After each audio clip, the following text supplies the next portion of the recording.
Perfecto. Buenas tardes a todos. Bueno, gracias nuevamente por acompañarnos.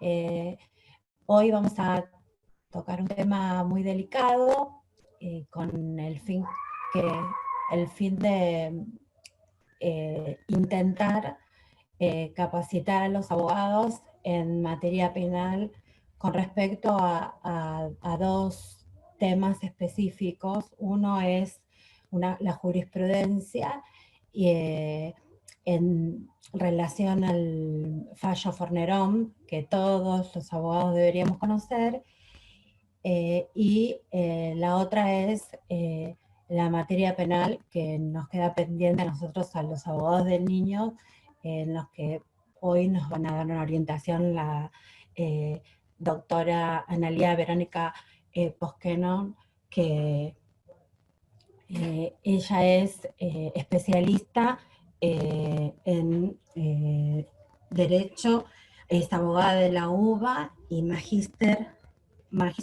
en el sistema penal y problemáticas sociales de la Universidad de Barcelona, es docente de la Universidad de Buenos Aires y además trabaja como subsecretaria letrada en la UFEM, que son las unidades fiscales especializadas en femicidios. Bueno, doctora, además de ella nos va a acompañar alguien que para nosotros es muy importante porque fue quien nos capacitó como abogados del niño, que es la doctora Laura Rodríguez. Ella también es abogada, docente de la Universidad de Buenos Aires, además trabaja para la Fundación Sur y siempre nos acompaña. Además quería decir que ella nos va a agregar durante la charla jurisprudencia de la cual ella fue titular y además de vamos a estar abiertos a las preguntas una vez que terminen las disertantes. Cuando la autora pues que no termine de disertar, para organizarnos, ella va a contestar algunas preguntas. También está con nosotros Mara, que es la secretaria del Instituto de Niño, Niña y Adolescente, que ella va, durante de la charla, va a ir tomando la anotación a las preguntas que ustedes quieran hacer, y cuando la doctora termine de disertar, le vamos a poder hacer algunas preguntas. Bueno, doctora Posquenón, muchas gracias por acompañarnos y bienvenida al Colegio de Abogados de Quilmes. La escuchamos. Tiene que desmutearse.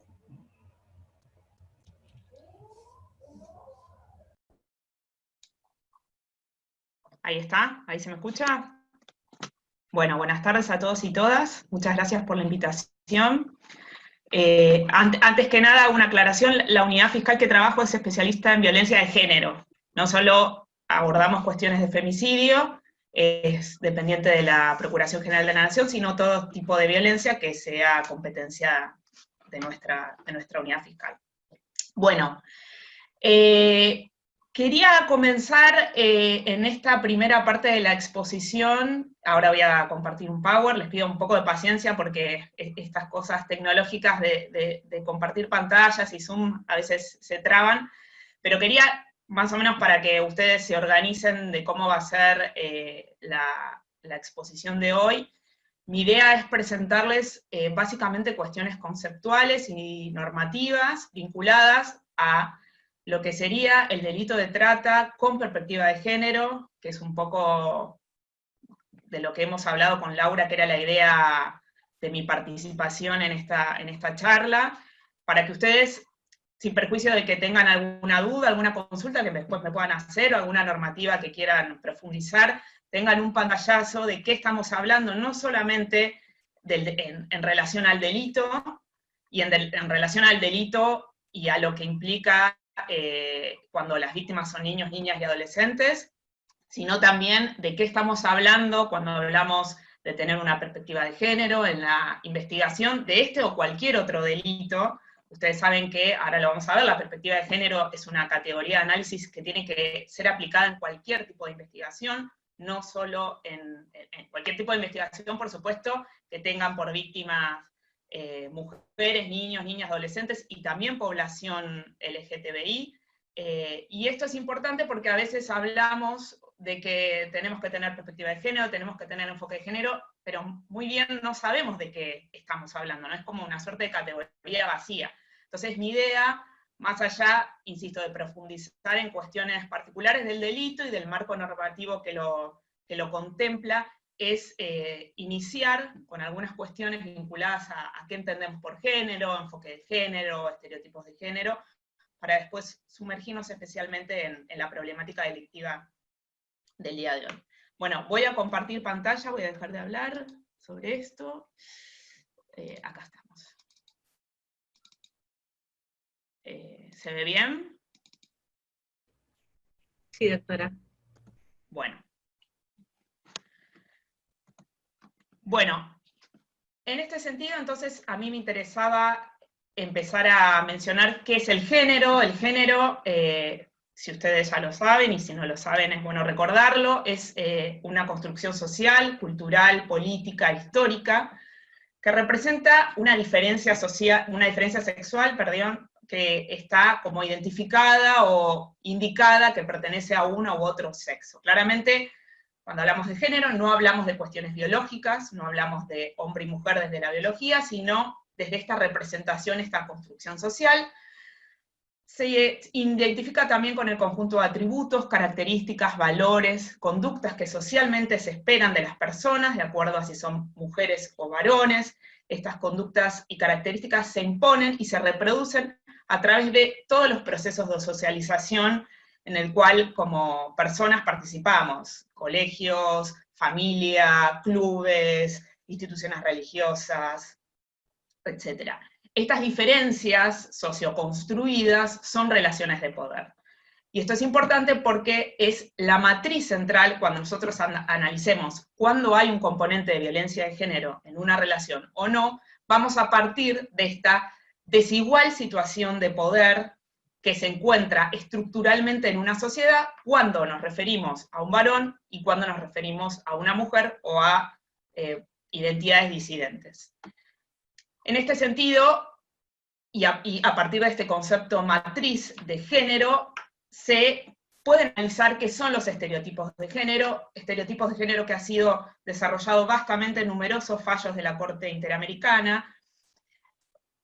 Y esto quiere decir que nosotros, cuando llevamos un caso, o también los juzgadores, los jueces, los fiscales, los defensores, no tienen que tener estereotipos de género al momento de analizar una plataforma fáctica determinada.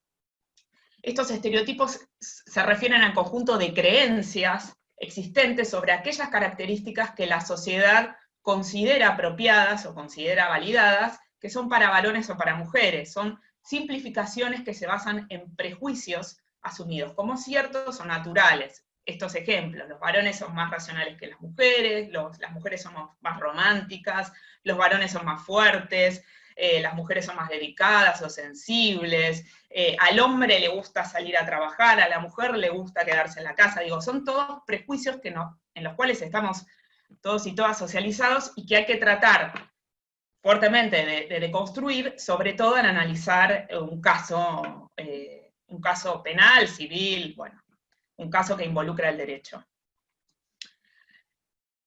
¿Qué es la perspectiva de género en este sentido? La perspectiva de género nos va a servir, es una categoría analítica, es una lectura crítica que nos permite no solo problematizar la realidad, sino que nos va a permitir problematizar el caso que estemos analizando en ese momento.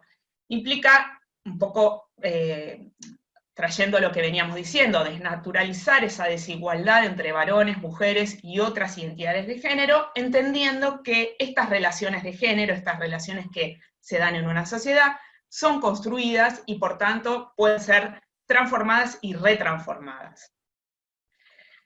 Es preciso que a partir de esta perspectiva de género podamos analizar estas relaciones, estos vínculos, que muchas veces los analizamos en casos de familia, en casos de violencia especialmente, que podamos analizar cómo nuestros vínculos están subordinados, están jerarquizados y no están en una situación de igualdad de condiciones, sobre todo para analizar las conductas tanto inferidas por el agresor, como soportadas también por las personas que padecen violencias.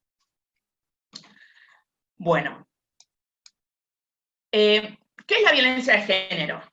Analizado o leído rápidamente todo lo que planteamos. La violencia de género puede ser definida como toda acción u omisión dirigida contra las mujeres y las personas LGTBI que les cause muerte, daño o sufrimiento físico, sexual o psicológico, tanto en el ámbito público como en el privado, que sea consecuencia de las relaciones desiguales de poder entre varones y mujeres, que se dirija a agredir a quienes se apartan de los roles socialmente fijados en función del sexo asignado al nacer.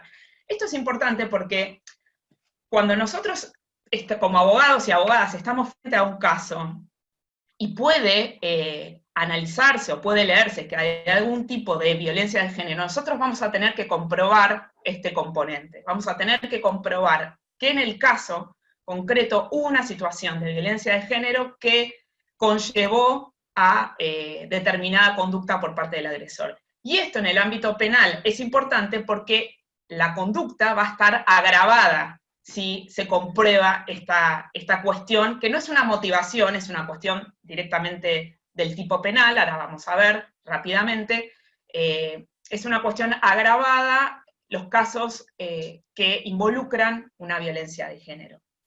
Esto también se aplica, como les decía, en casos de familia, donde podemos ver, bueno, muchas veces mucha violencia doméstica tiene fuertemente su componente penal a través de las lesiones, pero también muchas veces hay manifestaciones de la violencia que no tienen una vertiente penal, no tienen un asidero penal, pero sí se analizan desde la esfera civil. Ay, esperen que se me tildó el power. ¿Y qué es la violencia de las mujeres, contra las mujeres? Ahora, para analizar esto, voy a tomar la definición de la Convención de Belém do Pará, que es una convención interamericana aprobada por Argentina, ratificada en el 1996, que define especialmente qué es la violencia de género, que debe ser entendida por violencia de género.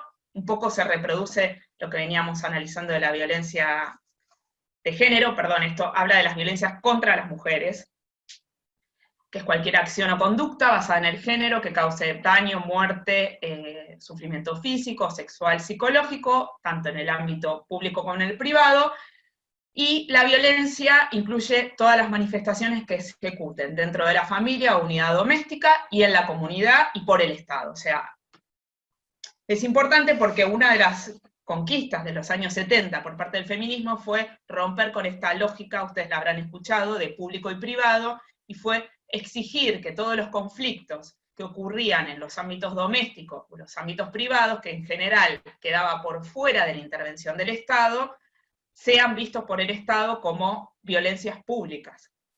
Y esto es importante porque toda la legislación relacionada con la violencia contra las mujeres, o contra el género en particular, tomó como base esta idea de hay que legislar sobre la cuestión pública. Esto de que sucedía a veces de que, bueno, muchos años atrás uno iba a una comisaría, denunciaba alguna cuestión, y la policía decía, bueno, son crímenes pasionales, delitos pasionales, ya se van a arreglar en su casa, esta cosa de en la casa arreglamos los trapitos sucios, bueno, no es tan así, digamos, y de hecho hay estadísticas que indican que el espacio de mayor violencia, mayor vulnerabilidad de las mujeres, niños, niñas, adolescentes, es el espacio doméstico privado y no es la esfera pública. Hay más probabilidades de sufrir violencia o padecer violencia dentro de un hogar que en la vía pública, por ejemplo. Bueno, ¿cuál es el marco jurídico, así rápidamente, de protección, marco jurídico básico de protección a las mujeres? Bueno, por un lado tenemos, como ustedes sabrán, la Convención sobre la Eliminación de todas las formas de discriminación contra la mujer, la CEDAW, es un tratado que tiene rango constitucional, porque está incluido en el artículo de Derechos Fundamentales de la Constitución, y es la primera convención que problematiza la discriminación de la mujer como una cuestión estructural, como una cuestión de discriminación por una cuestión de sexo. Aquí no menciona la cuestión del género, sigue teniendo una raigambre biológica que luego trata de ser subsumida tanto por la Convención de Belém do Pará como por las recomendaciones del Comité de CEDAW. También es un tratado importante porque permea o consagra todo lo que implica la autodeterminación de derechos sexuales y reproductivos de las mujeres. Toma, como les decía, entonces como punta de lanza la discriminación estructural que sufren las mujeres precisamente por ser mujeres. Argentina en el 2006 suscribió el protocolo facultativo de la CEDAW, que es un mecanismo jurídico que controla la implementación y el seguimiento de esta convención, y también permite que se realicen como está, ya sea a nivel individual o colectivo, planteos acerca de cualquier tipo de vulneración que realice el Estado a los postulados de esta convención. Y en este sentido, este protocolo facultativo ha establecido muchas recomendaciones generales, periódicamente salen recomendaciones generales sobre cuestiones aclaratorias de la letra de esta convención, sobre todo que es una convención bastante vieja, pero la 19 en particular me interesaba mencionarla, porque habla de que la violencia contra las mujeres específicamente es una forma de discriminación y afecta a las mujeres en forma desproporcionada con relación a otros colectivos. Luego voy a mencionar la Convención de Belém do Pará, que ya la mencioné rápidamente, es la primera convención que define lo que es la violencia contra la mujer y establece el derecho de todas las mujeres de vivir sin violencia, y que esta violencia es una violación a los derechos humanos y a las libertades fundamentales de todas las mujeres, y también tiene un mecanismo de seguimiento y de implementación, que es el MESECVI, que analiza, como el protocolo facultativo de la Convención de Belém do Pará, analiza el cumplimiento de la convención por parte de los países. La Convención de Belém do Pará establece 3 tipos de violencia que nuestra Ley de Protección Integral, que es la que sigue, amplía, analiza solamente la violencia física, sexual y psicológica, pero estos tipos de violencia fueron ampliadas por nuestra Ley de Protección Integral para prevenir, sancionar y erradicar la violencia contra las mujeres en los ámbitos en que se desarrollan sus relaciones interpersonales, perdón, y amplía nuestra ley, que es una ley que se aplica a todo el país, analiza más tipos de violencia como la doméstica, la institucional, la laboral, contra la libertad reproductiva y obstétrica, la mediática y la política, que es la última violencia que se ha sancionado y que reguló también, entre otras cosas, la figura del acoso sexual. 2 normativas importantes antes de entrar al tema de trata para tener en cuenta: la ley 26791, que modificó el tipo penal del artículo 80, que son los homicidios agravados, e incorpora 2 nuevas figuras y modifica otros 2, incorpora la figura del femicidio, en el inciso 11, e incorpora la figura de lo que sería el femicidio vinculado, con una bastante deficiente técnica legislativa, pero es aquel homicidio, no femicidio, aquel homicidio que se realiza para causar sufrimiento a una mujer, el clásico ejemplo, mato al hijo de esta persona para causarle un sufrimiento, y modifica 2 incisos. Uno es el inciso 1, que es el homicidio agravado por el vínculo, lo hace más laxo, y no necesariamente se exige que ese vínculo sea a través de un matrimonio, por ejemplo, toma algunas cuestiones del derecho civil que no vienen al caso, pero digo, con una unión que, aun cuando ya no esté consagrada legalmente, pero ya no ha existido en la actualidad, digamos, se podría ingresar a través de la figura del agravamiento por el vínculo, y incorpora el inciso 4 en el artículo 80, que es el crimen de odio por prejuicio, que es aquellos muertes que se operen contra una persona perteneciente al colectivo LGTBI, cuando se pueda comprobar el odio, que este crimen fue por prejuicio. Y luego quería mencionar la 26743, esta ley recoge el derecho a la identidad de género, que menciona el derecho que tenemos todos a recibir un trato digno y de acuerdo a nuestra identidad de género autopercibida, que ustedes saben es fluido, digo, no está encorsetado lo que implica la autopercepción en materia de género. Bueno, ahora voy a entrar específicamente a lo que sería el objeto de esta charla, y quiero mencionar lo que implicaría el marco internacional de protección a los niños vinculado al delito de trata de personas. Por un lado tenemos la Convención sobre los Derechos del Niño, que Laura ya va a hablar al respecto. Luego tenemos el protocolo relativo a la venta de niños, la prostitución infantil y la utilización de niños en la pornografía, que es uno de los protocolos facultativos de la Convención sobre los Derechos del Niño, y unos convenios específicos de la OIT, de la Organización Internacional del Trabajo, sobre trabajo infantil. Solamente para mencionar los artículos vinculados de la Convención que se refieren a lo que es la explotación y el abuso sexual infantil.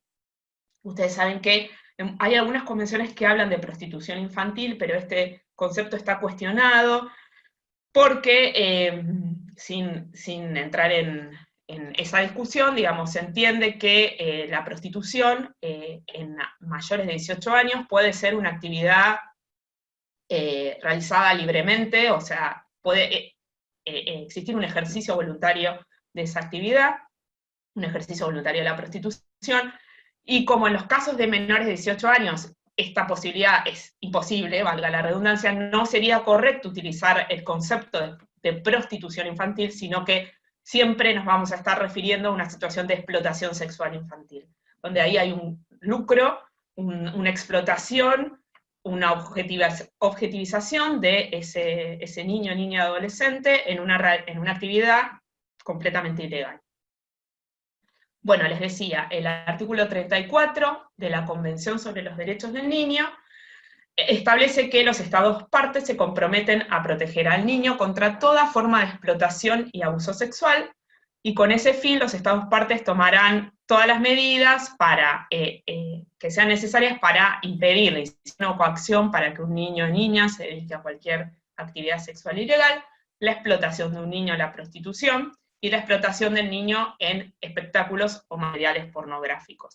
El artículo 35 también habla de todas las medidas que deben tomar los Estados partes para impedir estas actividades, y el 36 habla de la protección que deben darse de todos los Estados partes para cualquier tipo de explotación.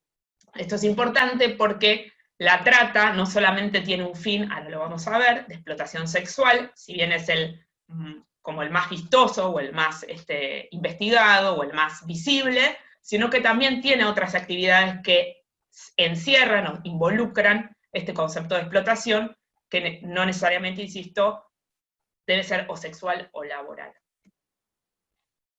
Un segundito. Bueno, con relación a este protocolo relativo a la venta de niños, que le decía que es complementario de la Convención, en las notas principales menciono el artículo 3, que se insta, como les decía, a los Estados a tomar parte de medidas que sancionen la explotación sexual infantil. Habla de la venta de niños, específicamente, como todo acto de transacción en virtud del cual un niño es transferido por una persona o grupo de personas a otra a cambio de remuneración o de cualquier otra retribución. Esto lo van a ver más precisamente con Laura. Habla de un catálogo de sanciones, exhorta a los Estados a tipificar estas conductas, a establecer medidas de protección y campañas de sensibilización. Y les quería mencionar específicamente que, bueno, el Código Penal contempla conductas relacionadas con relación a la violación al derecho a la identidad de los niños, entre las figuras del 138, 139 y 139 bis, la adopción ilícita. Podríamos decir que, sumado al delito de trata, contemplaría todas las exhortaciones que este protocolo determina los estados. Rápidamente, específicamente de los convenios número 138 y 182 sobre trabajo infantil, menciona qué es la definición del trabajo infantil: toda actividad que implica participación de niños, cualquiera sea su condición laboral o prestación de servicios, que le impide acceso, rendimiento y permanencia en la educación, y menciona a la explotación sexual infantil como una de las peores formas de trabajo infantil. Bueno, viendo esto, me interesa ahora enmarcar de forma genérica los antecedentes del delito de trata de personas, para luego ver qué es la trata de personas, de qué hablamos cuando hablamos de trata de personas. Hay muchos convenios, declaraciones internacionales relacionadas con el tema, que no es un tema nuevo. El antecedente del delito de trata de personas es la trata de blancas. Algún que otro personaje sigue mencionando el delito como trata de blancas. Esto, por favor, es no solo anacrónico, sino incorrecto. La trata de blancas surge este concepto a principios del siglo XX en Argentina, que fue un país pionero, lamentablemente, en trata de blancas.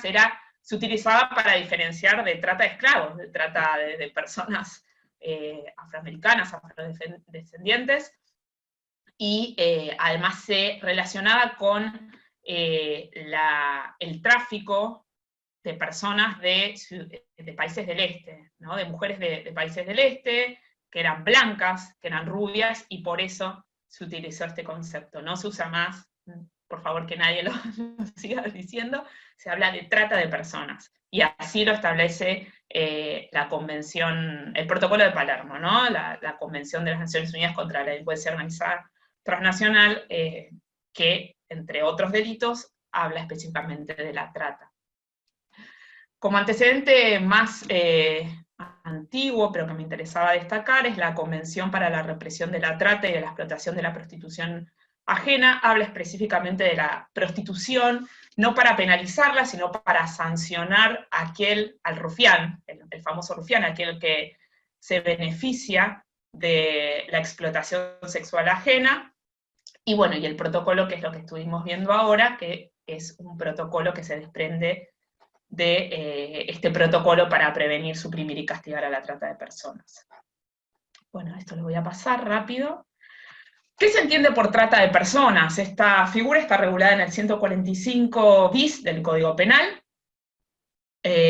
Tuvo una primera sanción en el 2008 con la ley 26364 y se modificó su figura básica en el año 2010, creo, 2012, no recuerdo ahora, pero por la ley 26842, y se entiende que se configura en el delito de trata el ofrecimiento, la captación, el traslado, la recepción o la acogida de personas con fines de explotación, ya sea dentro del territorio nacional como desde o hacia otros países. Esto es importante porque es la distinción central con relación al tráfico ilícito de migrantes.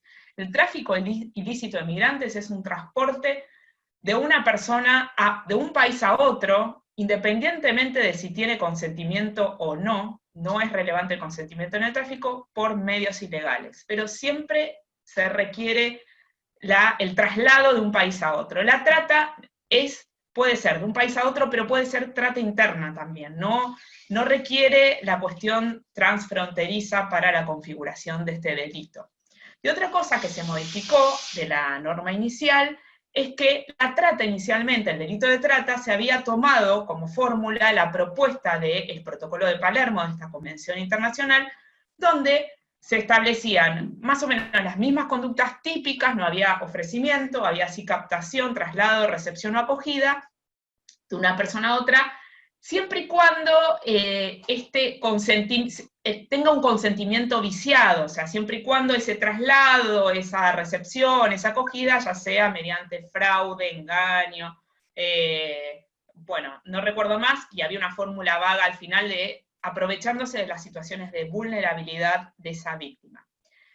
Toda esa figura, esos medios comisivos que en general agravan a las conductas típicas, se quitaron de esta figura básica y se pasaron a una figura grabada.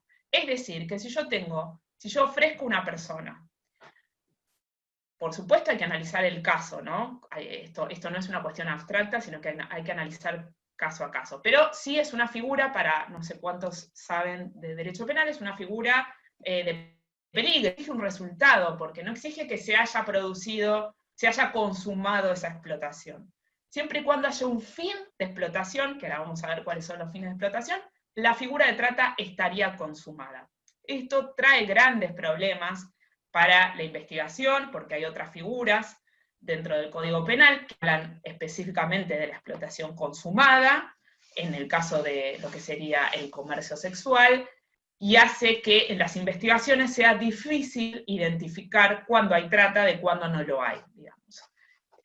No me quiero meter en el tema, al que le interese me puede escribir, podemos charlarlo en otro espacio, pero si no se va a hacer muy, muy largo y excede quizás el objeto de esta charla, pero sí sepan que a nivel probatorio, quizás, o a nivel de estrategia de seguimiento del caso, sea más sencillo esta figura de delito de peligro, pero en los términos concretos y en los términos investigativos hace que muchas conductas no se puedan distinguir cuando hay situaciones de violencia sexual, cuando hay situaciones de explotación sexual y cuando hay situaciones de trata.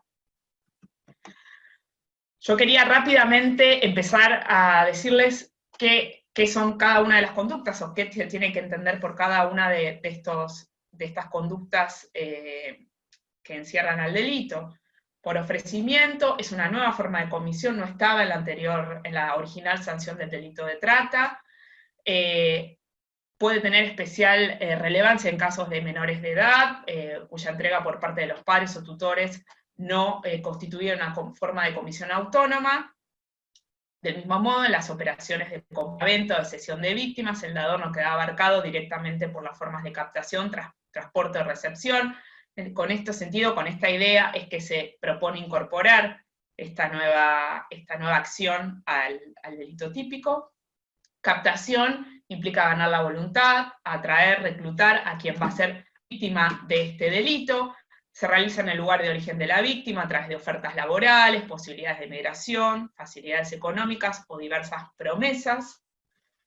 El transporte o traslado, bueno, ya saben lo que implica, digamos, no, su misma palabra lo dice, el desplazamiento de víctima impulsado por los tratantes desde el lugar de origen a destino, o desde el lugar de origen a un lugar, a un determinado lugar, y de ese lugar a otro lugar. Lo voy a pasar un poco rápido. Igual después, si quieren, les puedo pasar el Power para que lo tengan, después arreglamos. Recepción y acogida implica albergar a la víctima en cualquier etapa del proceso, con el propósito de asegurar su disponibilidad tal y cual como si fuera una mercancía. ¿Y qué se entiende por explotación? Lo voy a tratar de pasar un poco rápido y detenerme en lo que les interesa. ¿Qué es la explotación? La explotación se entiende, o sea, el fin de explotación puede ser cualquiera de estas. Cuando se redujera o mantuviera una persona en condición de esclavitud o servidumbre, bajo cualquier modalidad. Cuando se obligara a una persona a realizar trabajos o servicios forzados. Cuando se promoviere, facilitare o comercializare la prostitución ajena o cualquier otra forma de oferta de trabajos de servicios sexuales ajenos. Cuando se promoviere, facilitare o comercializare la pornografía infantil o la realización de cualquier tipo de representación o espectáculo con dicho contenido. Cuando se forzara a una persona al matrimonio o a cualquier tipo de unión de hecho, y cuando se promoviere, facilitare o comercializare la extracción forzosa o ilegítima de órganos, fluidos o tejidos humanos. Me voy a dar un poco a lo que es la descripción de los tipos de explotación. Solamente les quiero mencionar esto: el consentimiento dado por la víctima de trata y explotación no constituirá en ningún caso causal de exhibición de responsabilidad penal, civil o administrativa de los autores. Esto es una nueva reforma, por eso les decía que había dudas. La discusión de la reforma del tipo penal fue porque algún sector pretendía que, o entendía que si había consentimiento, los tratantes podían, si este consentimiento no estaba viciado, podían quedar eximidos. Bueno, acá la cláusula concreta establece que no se exime aun cuando haya consentimiento, y esta cláusula también es importante, este artículo 5 de la antigua ley de no punibilidad, las víctimas de trata no son punibles por la comisión de cualquier delito que sea resultado directo de haber sido objeto de trata. Es decir, que si una víctima, estando en situación de trata, realiza una actividad ilícita, no puede ser punible, precisamente por su condición preexistente de víctima de trata. Una excusa absolutoria. Bueno, yo estoy chequeando el horario, no me quiero demorar. Acá yo puse, digamos, describí todo lo que serían los fines de explotación, pero después, si quieren, les paso el Power y ustedes pueden analizar qué se entiende por esclavitud, qué se entiende por trabajos o servicios forzados, ahí nos tenemos que remitir a la OIT, qué se entiende, bueno, forzoso. Esto específicamente es importante para los casos de trata laboral, donde familias enteras están sumergidas en estas situaciones de trata, digamos, a diferencia de la explotación sexual, que quizás son personas, niñas, niños, individuales, digamos, en la trata laboral, generalmente la captación ocurre de familias enteras, y se encuentran familias enteras en situaciones de hacinamiento, de esclavitud, de servidumbre. Bueno, acá lo que sería la trata sexual, que es una figura que concurre, los concursos en materia penal, con las figuras de explotación sexual del artículo del Código Penal, digamos, que sería el 127 y 128. La pornografía infantil, que también hay un delito en particular que la penaliza, también va a ser considerado un fin de explotación a la luz de la comisión de trata. El matrimonio servil, cuando se promete, es prometida dada en matrimonio a cambio de una dote. Y, bueno, cuando se promoviere, facilitar o comercializar la extracción forzosa o ilegítima de órganos, fluidos o tejidos humanos. Acá les pongo el 100, para quien le interese, lo puede buscar, el 145 ter, es la figura grabada de trata, y ven que la primera parte habla de engaño, fraude, violencia, amenaza, todo eso estaba incluido en la figura original, que les decía que fue modificada. ¿Cuáles son las obligaciones del Estado al investigar este delito y cualquier tipo de delito que involucre violencia de género? Es investigar proactivamente, diligentemente, pero con un estándar que surge de una sentencia de la Corte Interamericana de Derechos Humanos, de Campo Algodonero, que es una sentencia que se sanciona en la Corte Interamericana al Estado de México por una investigación deficiente ocurrida en Ciudad de Juárez, donde muchas mujeres empezaban a desaparecer, los familiares hicieron las denuncias, y el Estado realizó como los trámites de rigor, digamos, no puso mayor empeño en estas investigaciones. Estas mujeres luego aparecen muertas, desmembradas, con signos de haber sufrido torturas y violencia sexual, y bueno, los familiares, organizaciones de derechos humanos recurren ante la Corte y dictan una sentencia donde se establece, entre otras cosas, el estándar de debida diligencia reforzada, que es un estándar que sale de la comisión que lo toman, de la Convención de Belén do Pará, y que habla de el refuerzo que tienen que hacer los estados cuando se investigan cualquier tipo de delito que puede involucrar violencia de género. Es una carga adicional en los deberes de prevención del Estado por sobre el piso de debida diligencia que de por sí tiene que tener en la investigación de todos los delitos, ¿no? O sea, además establece la Corte, además de las obligaciones genéricas de la Convención Americana de Derechos Humanos, que para investigar cualquier delito tiene que tener un plus en la investigación de este tipo de delito. Y habla también de la debida diligencia de investigación en niños, esta sentencia, estableciendo que los niños y niñas tienen derechos especiales a los que corresponden deberes específicos por parte de la familia, la sociedad y el Estado.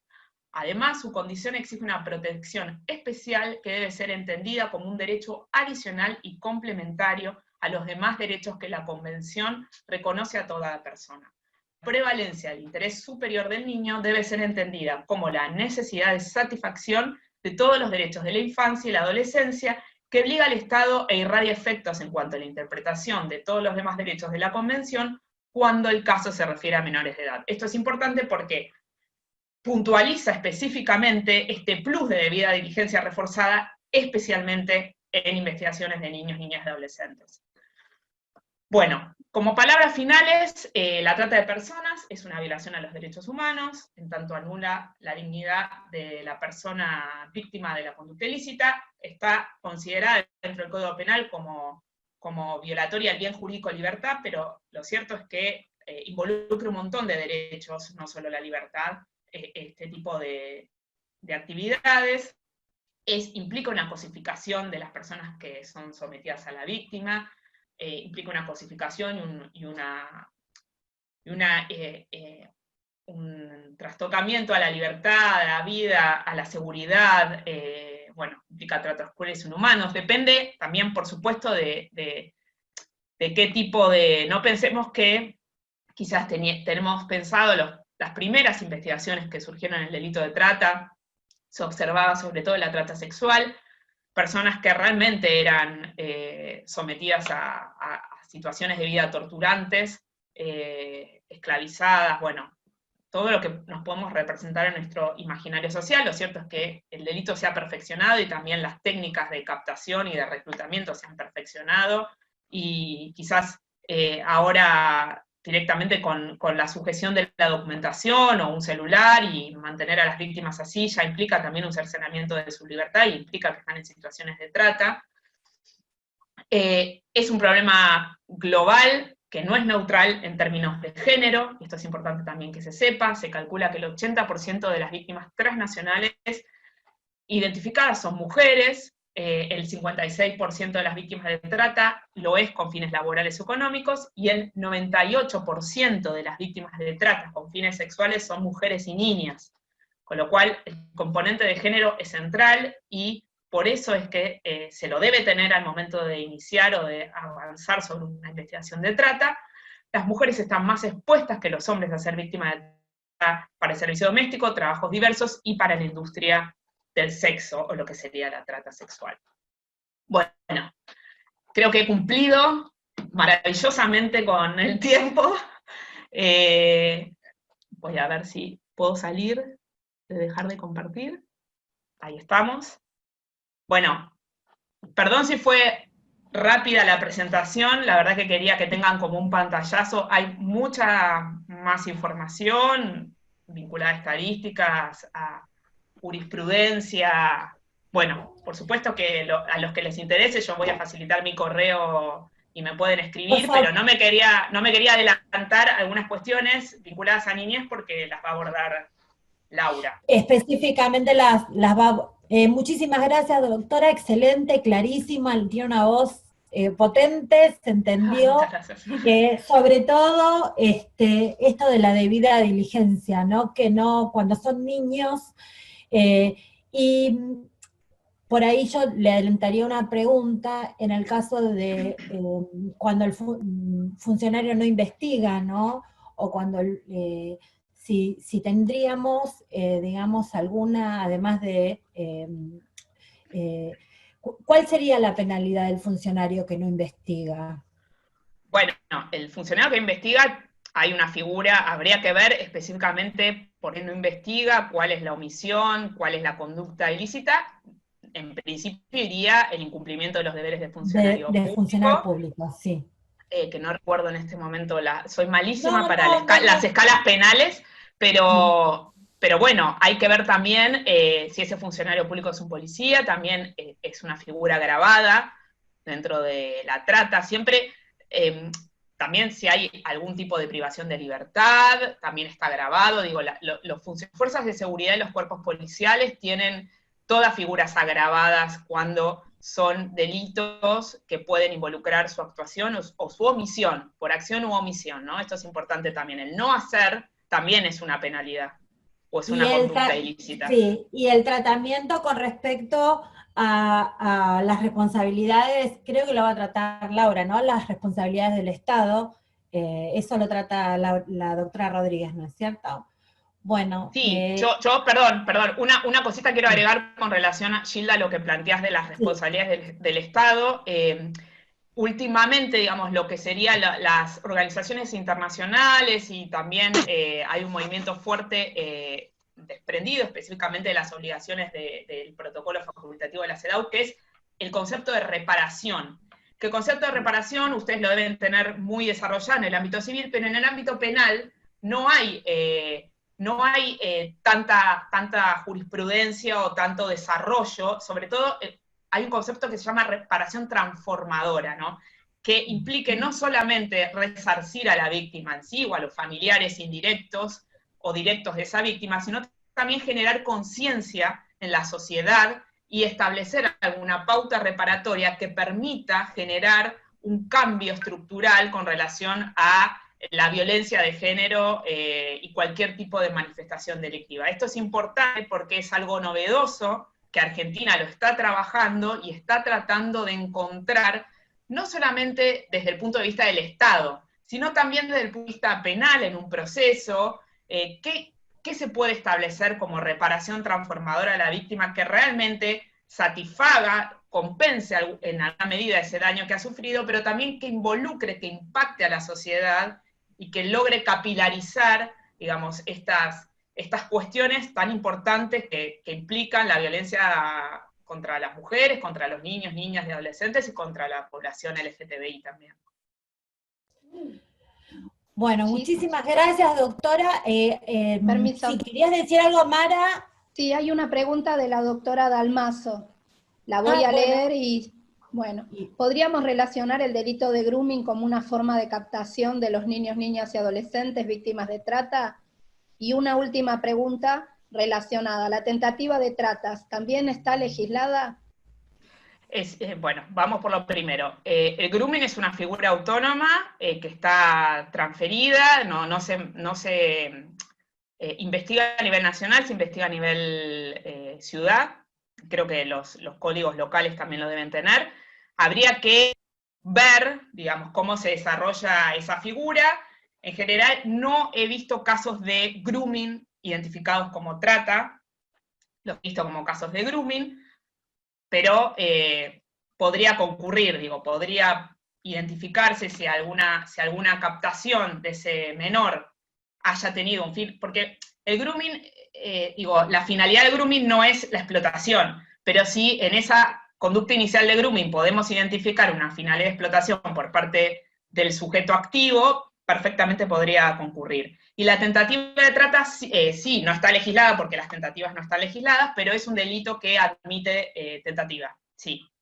Son difíciles, son medios de laboratorio los casos, pero sí hemos visto algunos casos de tentativa de trata. Perfecto, doctora.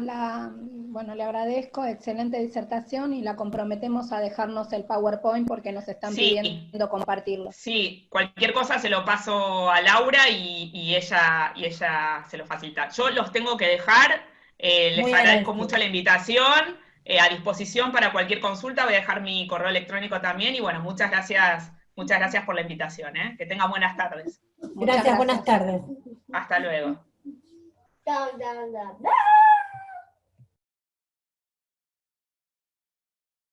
Bueno, Laura, te cedo el micrófono, desmuteate, y bueno, la doctora Valet te va a presentar. Sí, la habíamos presentado al principio, pero muchos de ustedes la conocen. Fue nuestra profesora de posgrado, es profesora hoy actualmente de la UBA.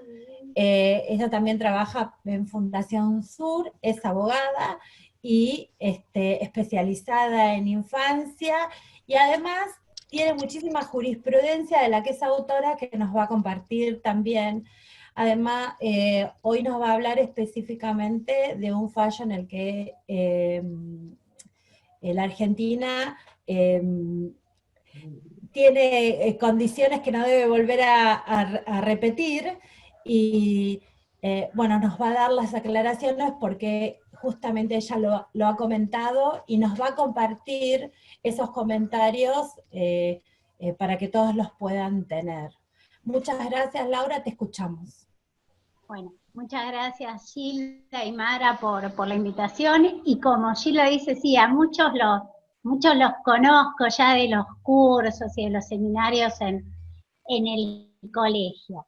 Bueno, les han mandado desde el colegio un un resumen del fallo Forneron. Yo en el momento que surgió la condena argentina al Estado argentino, en el caso Forneron, estaba trabajando con Emilio García Méndez, y Emilio fue perito ante la Corte Interamericana de Derechos Humanos en este caso, al igual que Sillero Bruñol, que Miguel Sillero Bruñol. Entonces, tal vez les puedo contar más un poco cómo se fue gestando esto, y la idea de mi exposición era hablar de Forneron, pero también una cuestión que me parece que está muy vinculada con Forneron es cómo fue legislado en el derecho argentino, en el Código Civil, el tema de la entrega directa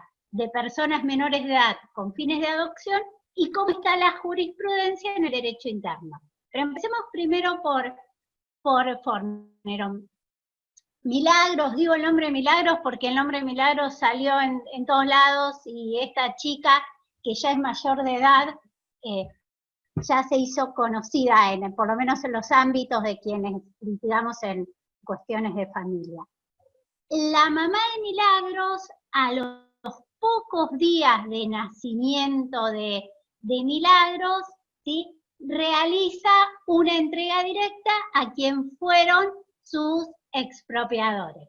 Sí, después les iba a contar cómo, no me quiero adelantar, pero efectivamente Milagros ya tiene 20 años, llegó a la mayoría de edad sin que se haya cumplido la condena al Estado argentino. Pero bueno, cuando Milagros tenía días de vida, su mamá la entrega a quienes resultaron ser sus apropiadores. Lo que les estaba introduciendo Analía de la responsabilidad de los funcionarios involucrados, Milagros nace en una clínica privada cuando su mamá y su papá eran una familia muy humilde. Milagros nace un domingo, y el día que nace Milagros, ¿sí?, aparece en la clínica la asesora de menores, ¿sí?, de Entre Ríos, y hacen como una especie de acta en la cual Milagros, la mamá de Milagros, la entrega a esta familia. Digamos, desde el momento que nace Milagros, ya empiezan a haber, digamos, responsabilidades muy claras de funcionarios judiciales, y bueno, en este caso del Ministerio Público, ¿sí? Leonardo es el papá biológico de Milagros, apenas toma conocimiento, y cuando decimos apenas, es apenas, ¿sí? No tardó más de un mes en hacer todo el trámite de reconocimiento de la hija. Toma conocimiento que la hija nació a partir de esta situación, que sabe que nació su hija, la reconoce, e inmediatamente se presenta en el juzgado en el cual tramita la guarda preadoptiva de su hija pidiendo la restitución. No solo se presenta en el expediente civil pidiendo la restitución de su hija, sino que hace la denuncia penal precisamente por compra-venta de personas, ¿sí? A ver, lo indignante de esta situación es que si se lee el fallo penal, digamos, se archiva la denuncia, lo que pasa es que la denuncia se archiva, pero el fiscal dice que se archiva porque la compra-venta de niños no estaba tipificada como delito, sin perjuicio de reconocer que estaban documentados en la causa varios elementos que daban cuenta de que efectivamente había habido un intercambio económico, ¿sí?, por esta chiquita, y además dice que era práctica habitual en Entre Ríos que pase esto, digamos, así lo escribió el fiscal, dijo, esto es una práctica habitual, esto pasa en Entre Ríos, pasa en Misiones, está bien, pasa en Formosa, pasa en Chaco, pasa en Santiago del Estero, pero digo, incluso pasa, yo he visto casos en la Ciudad de Buenos Aires, pasa en la provincia de Buenos Aires, esto pasa, ¿está bien? El tema es que decirlo con tanta liviandad, archivo la causa, pero esto pasa. Sumamos agravantes a esta cuestión, Entre Ríos era una de las pocas provincias, Misiones era otra, ¿sí? Casualmente, Chaco es otra, Santiago del Estero es otra, pero todas provincias que no tenían leyes locales de registro de aspirantes a guarda preadoptiva, ¿sí?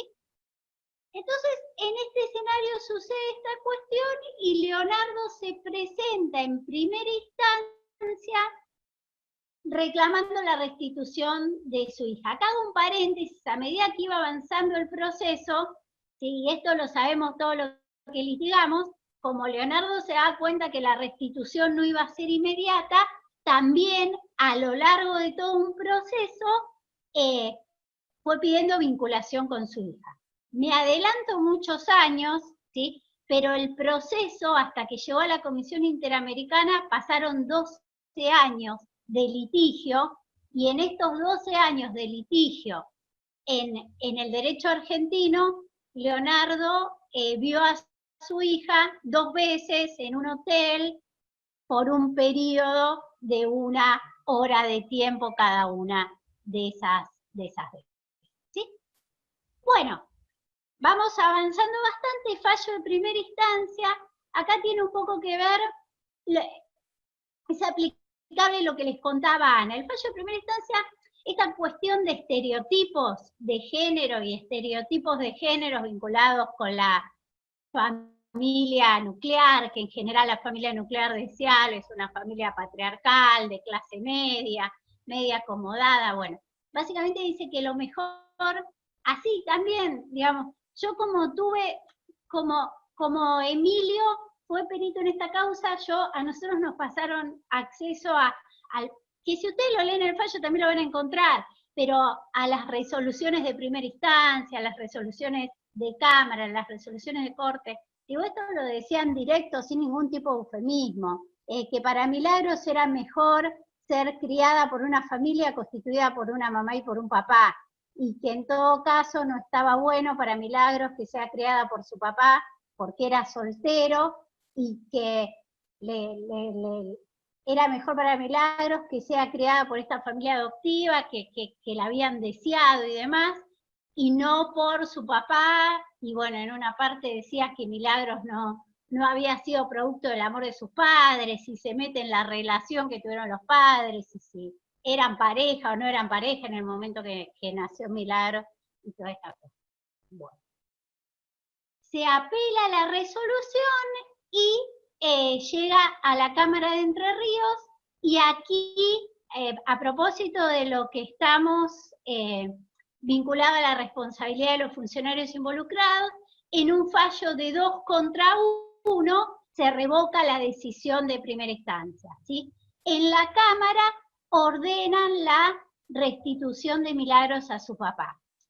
El fundamento, todavía no teníamos la nueva ley de adopción, pero en la versión actual de la ley de adopción citan el artículo 317 que habla de que la guarda siempre tiene que ser, que la guarda siempre es judicial, no hay entrega de niños por escritura pública o por acto administrativo, y por otro lado tenía que pasar un tiempo, que ahora me olvidé, me acuerdo la versión en el código actual que es de 60 días, creo que el código anterior decía 3 meses, pero un plazo de 3 meses para que una mujer que consiente la adopción de su hijo preste su consentimiento, ¿sí? Entonces, citan este artículo y el derecho a la identidad y ordenan la restitución, en un fallo de 2 contra 1. ¿Sí? Luego, los guardadores van al Tribunal Superior de Entre Ríos, ¿sí? Y acá el Tribunal Superior de Entre Ríos, en un fallo unánime, ¿sí? Con todos los integrantes del Superior Tribunal de Entre Ríos, establece, dice, esto también es importante. Después vamos a ver que este fallo del Tribunal Superior de Entre Ríos ha sido no citan así, yo la conozco a Susana, trabajó muchísimo la abogada de Leonardo, y obviamente trabajó muchísimo en condiciones de mucha disparidad económica con los, perdón la digresión, pero es necesario decirlo, con los abogados que pudieron contratar los guardadores de milagro por una cuestión de desigualdad económica. Y también trabajó mucho con las organizaciones de derechos humanos, que en estas causas siempre es necesario, tal cual, siempre es necesario sumar a las ONG. Entonces, el Tribunal Superior de Entre Ríos, en una postura que ha sido la postura de nuestra Corte Suprema de Justicia, ¿está bien? Y que ahora después los vamos a repasar, estos fallos de la Corte Federal, que incluso fueron anteriores al caso Forneron, ¿sí? Pero el argumento que dio el Tribunal Superior de Entre Ríos para no restituir a esta niña a su papá es el paso del tiempo, ¿está bien? Que el interés superior de la niña hacía dificultoso la restitución a su padre por el paso del tiempo y el trauma que iba a generar la restitución, ¿está bien? Digo, no analizan que el hecho era ilegal, que después trajo como consecuencia la responsabilidad internacional, el paso del tiempo, ¿sí? Digamos, como si el paso del tiempo permitiría cualquier cuestión. A ver, Emilio García Méndez, cuando escribió un texto sobre Forneron, le puso un título muy provocador, pero que a mí me hacía mucho ruido, y escribió que en el derecho argentino los chicos se adquieren por el paso del tiempo. A ver, digamos, no puede ser que una persona haga cualquier cosa y bueno, y después hace un... Bueno, entonces se inicia el reclamo en la Comisión Interamericana.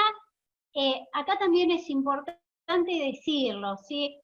El Estado argentino no, y es reprochable para el Estado, para nosotros, ¿no? Era grosera la vulneración de derechos, ¿sí? Era realmente grosera la vulneración de derechos. Y el Estado argentino no ofreció ninguna solución amistosa, ¿sí? Y se siguió demorando el trámite de la causa en la Comisión Interamericana porque el Estado argentino no ofreció ninguna solución a este caso, que no, insisto, no era un caso debatible. ¿Está bien? El tímido argumento que usaban era que no había sido el Estado, claro, ellos entendían Estado, obviamente fue el Ministerio de Justicia, el entonces Ministro de Justicia, a ofrecer la solución amistosa.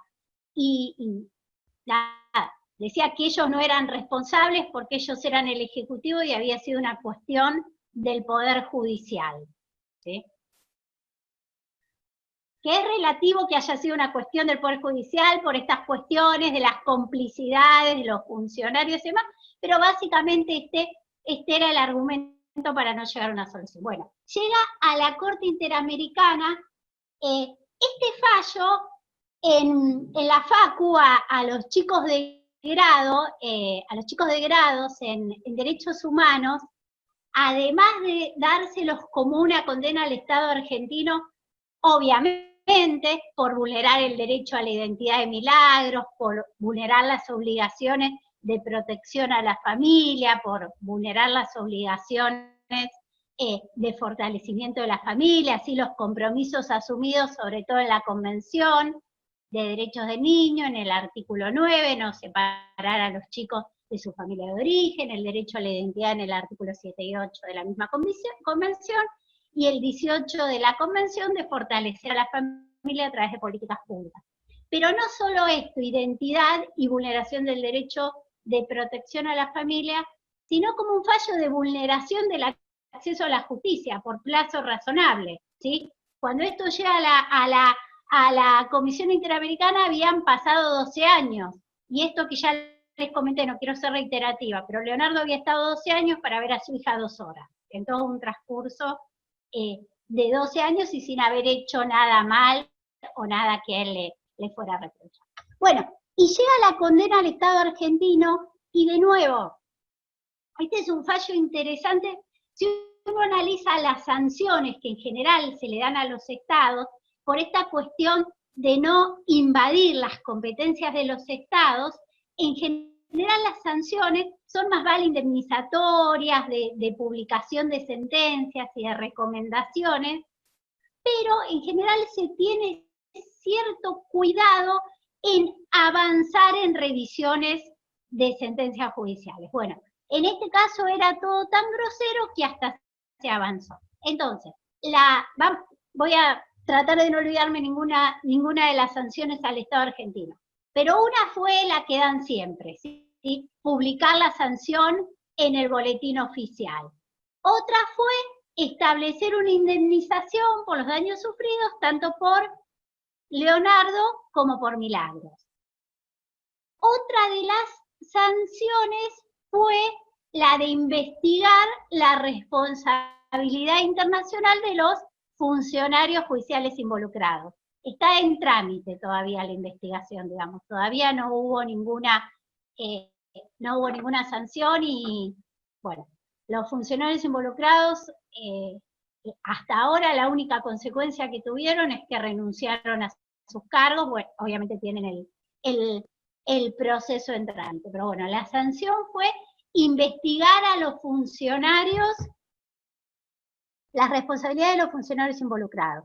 Otra que también resulta muy trascendente es capacitar a los funcionarios judiciales en derechos del niño y sobre todo en el principio del interés superior del niño. ¿Está bien? Por esto que les decía, así por el interés superior del niño,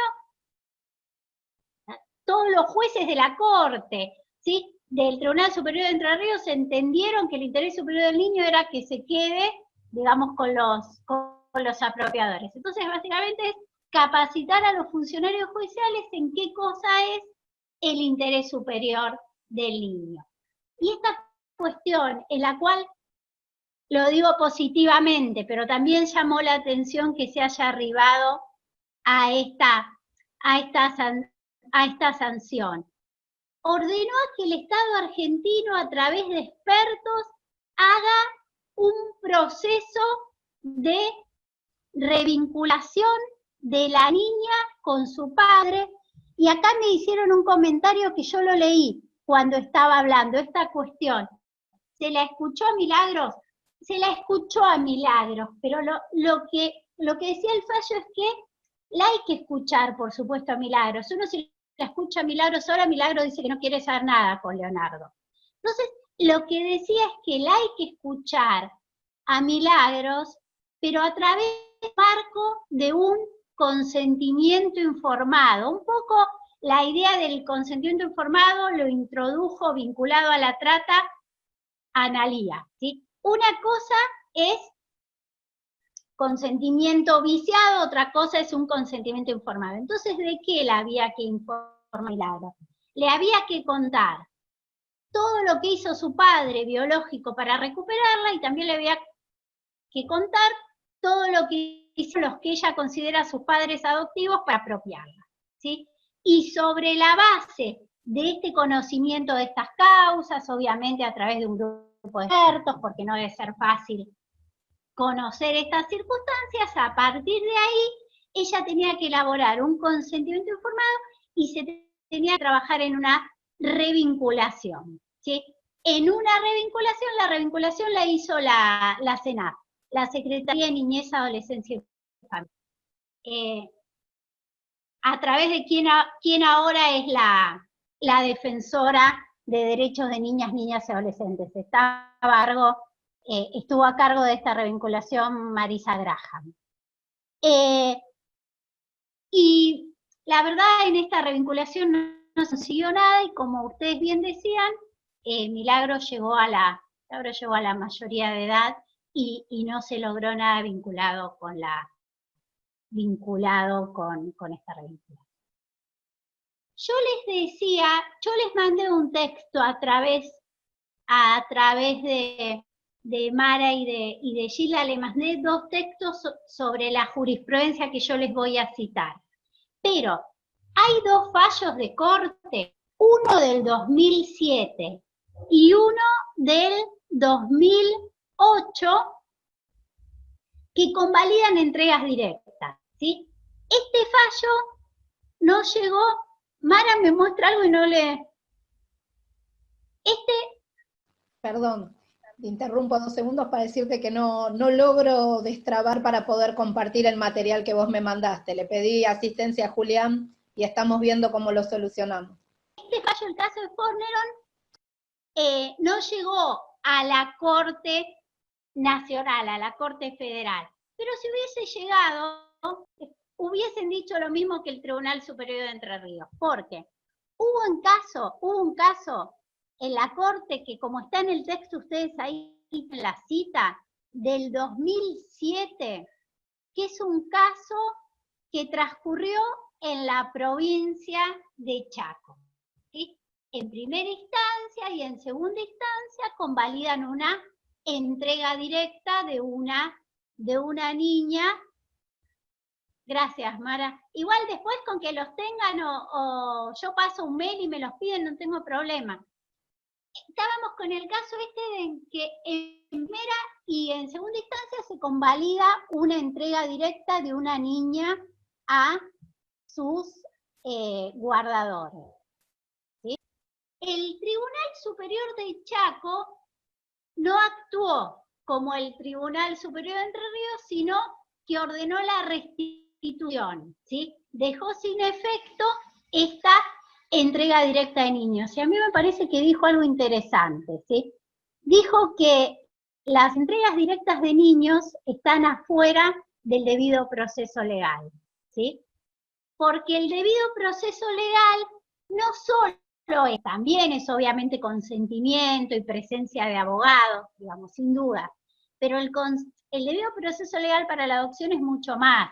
Es el fortalecimiento de la familia, ¿sí? Es ver qué le pasaban a esta mamá o a este papá que decidieron entregar a su hijo, es ver qué le pasaba a la familia ampliada. Entonces, dicen que básicamente las entregas directas están afuera del debido proceso legal porque el debido proceso legal le hubiese permitido a esta familia y al Estado trabajar en procesos de revinculación, ¿sí? Bueno, esto llega a la Corte. Yo me gustaría que accedan a los fallos, porque a veces cuando cuenta determinadas cosas, ahí estoy viendo que pide los fallos, parece que una en este caso exagera. Pero a ver, la Corte, palabra más, palabra menos, lo que dijo es que era cierto que no estaban del todo esclarecidas las circunstancias a través de las cuales esta familia accedió a las niñas. Imagínense que decir no están del todo claras las circunstancias a través de las cuales accedió a la niña en un contexto como una provincia como Chaco, que tampoco tenía registro, que también las entregas directas de niños eran prácticas habituales, es más o menos decir lo mismo. Es probable que en estas situaciones un poco claras, poco esclarecidas, haya habido una entrega de dinero. Sí, pero básicamente dice esto.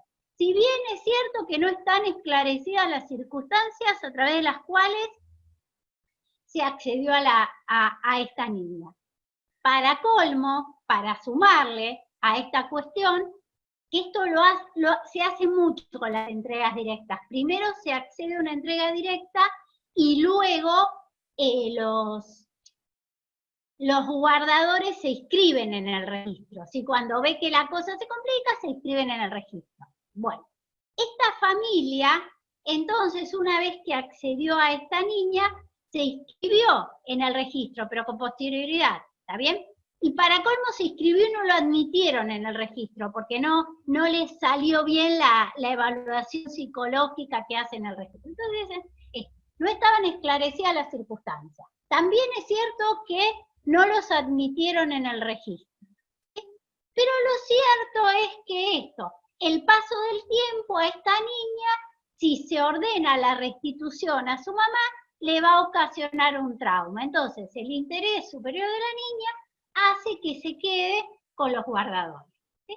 Esto que les estoy comentando es así, textual, y es un fallo de la Corte Suprema, ¿sí? Ah, y también le dice al Tribunal Superior de Chaco que no les entiende muy bien qué cosa están diciendo, de cómo se vulneró el debido proceso, porque la mamá biológica de esta niñita fue citada a juicio y en el juicio manifestó su consentimiento para entregar a su niña en adopción, ¿sí? Y para colmo dijo que la entregó en adopción porque no tenía medios económicos para cuidarla. Y la Corte entendió que con esto, con la citación y con la manifestación de esta mamá, ya estaba salvado el debido proceso. Bueno, este es uno de los fallos, ¿sí? El otro fallo de la Corte, que es del año siguiente, es del 2008, tal vez es un poco menos criticable, ¿sí? Porque por lo menos no se intuye tan claramente una ilegalidad, ¿está bien? Pero básicamente era una medida excepcional, una chiquita ingresa en medida excepcional con una familia, ¿sí? No la podía cuidar su mamá, digamos, se había establecido que no era bueno para el interés superior del niño que esté con su mamá, entonces provisoriamente ingresa en una medida excepcional, pero la medida excepcional no se hace institucionalizando a la niña, sino con un referente afectivo. Paréntesis, la referente afectiva era empleadora de la mamá, ¿sí? La mamá biológica de esta chiquita trabajaba por horas en una casa y cuando le sacan a la niña a su mamá, ofrecen asumir la guarda y le dan la guarda. Luego la medida excepcional se convierte en adopción, porque se empieza a citar a la mamá biológica, este proceso de control de legalidad de la medida de separación familiar y deja de comparecer en juicio, ¿sí? Entonces, como la mamá biológica abandona el proceso, se decreta la adoptabilidad. Apenas se decreta la adoptabilidad, el juzgado de primera instancia le dice a estos referentes afectivos que tienen que restituir a la niña a fin de que se busque una familia que esté inscrita en el registro de aspirantes a adopción. Se apela a esta resolución, los guardadores la apelan, la sala M de la Cámara confirma la decisión de primera instancia, diciendo que quien se ofrece como referente afectivo de un niño que está transitando una medida de separación familiar, luego no puede pedir la adopción porque son institutos distintos, ¿está bien? La finalidad de la medida de excepción debería ser, por lo menos en teoría, que el chico o la chica regrese con su familia y por otra parte, evidentemente, la figura de la adopción es una figura definitiva. Como son figuras distintas, son distintos requisitos, y por otra parte, para adoptar un niño hay que estar inscrito. Llega a la Corte esto. Y la Corte dice que bueno, sí, que está bien, que nosotros tenemos la Ley Nacional de Registro, pero que la ley de registro se tiene que interpretar a la luz del interés superior del niño y que en el caso concreto el interés superior del niño hacía a que el interés superior del niño hacía a que la niña permanezca con estos guardadores, porque los mismos argumentos que en el caso anterior, ¿sí? Ya se había habituado a sus guardadores, la restitución traería un trauma, etcétera, etcétera. ¿Sí? Este es un fallo. Y, a ver, como para emprolijar un poco la cuestión y como para darle algo de relevancia al registro, lo que dice la Corte es cierto, una cosa es que se entregue a una niña a través de una guarda, que es una figura provisoria, y otra cosa es que sea discernida la adopción de una niña. Entonces manda que esta familia sea evaluada en el registro.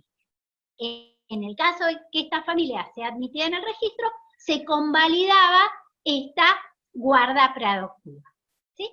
Este fue otro de los casos, estos son los dos fallos de la Corte que precedieron a Forneron. ¿Sí? Por esto que yo les decía, si Forneron llegaba a la Corte iba a decir lo mismo, que se quede con los guardadores porque la niña ya estaba adecuada a su guardador. A todo esto, no sé si ustedes recuerdan que la fecha en que sale la sentencia de Forneron, la condena al Estado argentino, en el caso de Forneron, se salió cuando se estaba discutiendo en el Congreso de la Nación el proyecto de unificación del Código Civil y Comercial de la Nación. No sé si ustedes recuerdan que el proyecto que mandó la comisión redactora del Código Civil y Comercial permitía las entregas directas. Decía algo así como que están prohibidas las entregas de niños por escritura pública, acto administrativo, por entrega directa de los padres, salvo que existiese vínculo de parentesco o vínculo afectivo. ¿Sí? Con lo cual, ustedes se dan cuenta que era una redacción bastante ambigua y daba la posibilidad que unos guardadores digan que tenían algún vínculo afectivo con la madre y luego pidan la guarda preadoptiva. Por ejemplo, el vínculo afectivo podría haber sido ayudar a la madre cuando quedó embarazada y no podía criar a sus hijos, etc.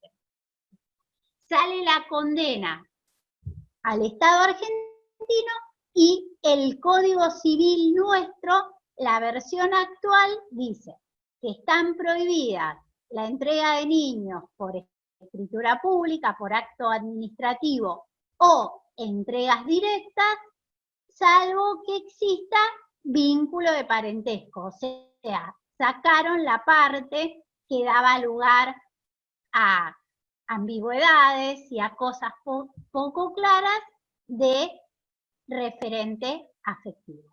¿Sí? No obstante, dicho esto, con posterioridad a la vigencia del nuevo Código Civil, hubieron diversos fallos en el Estado, en Argentina, que convalidaron entregas directas. O dicho de otra manera, el artículo del Código Civil que les estoy comentando, que dice que están prohibidas las entregas directas de niños, fue declarado inconstitucional por en algunos casos de jurisprudencia. ¿Sí? El caso más famoso, que en general tiene jurisprudencia muy interesante, pero yo en este caso no lo comparto, es el de Dutó de Rosario, ¿sí? Declaró inconstitucional la entrega directa de una niñita a una familia sobre la base del interés superior del niño, y el interés superior del niño lo describió como que esta niña se había integrado a este núcleo familiar, ¿sí? Y el juez, cuando redacta la sentencia, que bueno, tiene una manera bastante amena de redactar sentencias y trata de ser muy humano en redactar las sentencias, pero lo que cuenta es que, no sé, había habido una confusión, primero entró la madre, y después la madre adoptiva, y después entró el padre a la audiencia, y parece que la niñita ya estaba dentro del juzgado en una audiencia, y cuando entra el padre, sí, la niña le dice papá y lo abraza, ¿está bien? Y bueno, obviamente, a ver, si un niño es criado por alguien y lo trata como hijo, digamos, el niño lo va a sentir como el padre, y nadie está en desacuerdo que se valoren los vínculos socioafectivos. Digamos, yo estoy de acuerdo en que se valoren los vínculos socioafectivos. El tema es que se valoran los vínculos socioafectivos cuando esto tuvo como precedente un delito, que esto es lo que a mí me parece que no es correcto, ¿sí? Y yo en uno de los textos que yo trabajé, que yo escribí, en el que recopilé toda esta jurisprudencia de corte que yo les conté, hacía una analogía, en el texto que nosotros escribimos, hacíamos una analogía entre los fallos de la Corte sobre adopción y los fallos de la Corte Suprema sobre restitución internacional de niños. Bueno, y ustedes saben que la jurisprudencia pacífica, pero recontra pacífica, ¿sí? Recontra pacífica, de la Corte Suprema sobre restitución internacional de niños es, siempre que hay un traslado ilegal, se ordena la restitución. Las causales que limitan la restitución son de interpretación, digamos, recontra súper restrictivas, ¿está bien? Y estoy hablando de cuestiones recontra súper, ustedes en el texto van a tener los fallos, pero había un caso, les cuento este solo, pero había un caso de una mujer que se vuelve con su hijo a Argentina, a su país de origen, ella vivía en Holanda, y se vuelve con su hijo escapando de una situación de violencia de género, digamos, nunca había vivido con el padre de su hijo, como había sufrido una situación de violencia de género, en el embarazo había estado en un refugio, después se pudo escapar, se vino a Argentina, el chico vivió 3 años en Argentina con su madre y la Corte ordenó la restitución porque el traslado había sido ilícito. No sé si se ve el doble estándar, ¿sí? En adopción se permitía, bueno, está bien, no importa. Como llegaron a tener al niño, si el niño se habituó, se quedan con el niño, y en restitución internacional se van al otro extremo. Si el traslado fue ilícito, hay que hacer cesar esa ilicitud, y después se ve la solución en el Estado argentino litigando el tema del cuidado personal, ¿está bien?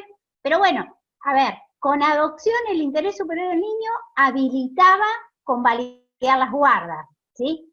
Y para la misma Corte, en restitución internacional, el interés superior del niño implicaba hacer cesar una ilicitud, la ilicitud del traslado, ¿está bien?